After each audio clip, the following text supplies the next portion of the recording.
تو کیا ہوگا؟ اللہ تعالیٰ ان کو آپس میں لڑا دے گا۔ یہ جو موجودہ حالات ہیں حدیث کے تناظر روشنی میں دیکھیں کہ ہم کتاب اللہ کے مطابق فیصلے نہیں کرتے، اللہ تعالیٰ ہمیں آپس میں لڑا رہا ہے۔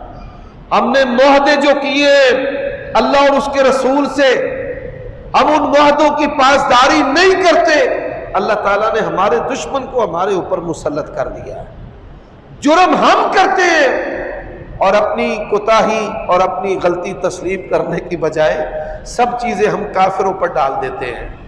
بھائی کافروں نے آپ کو کہا ہے کہ آپ ملاوٹ کریں، کافروں نے آپ کو کہا ہے کہ آپ بچیوں کے ساتھ ریپ کریں، کافروں نے آپ کو کہا ہے کہ آپ کرپشن کریں، کافروں نے آپ کو کہا ہے کہ آپ نمازیں نہ پڑھیں، کافروں نے آپ کو کہا ہے کہ آپ ماپ تول کے اندر کمی کریں، کافروں نے کہا ہے کہ آپ ریاست کو اپنا مقصد بنانے کی بجائے ایک دوسرے کو نیچے گرانے کے لیے کوشش اور تگ و دو اور سیاست کریں۔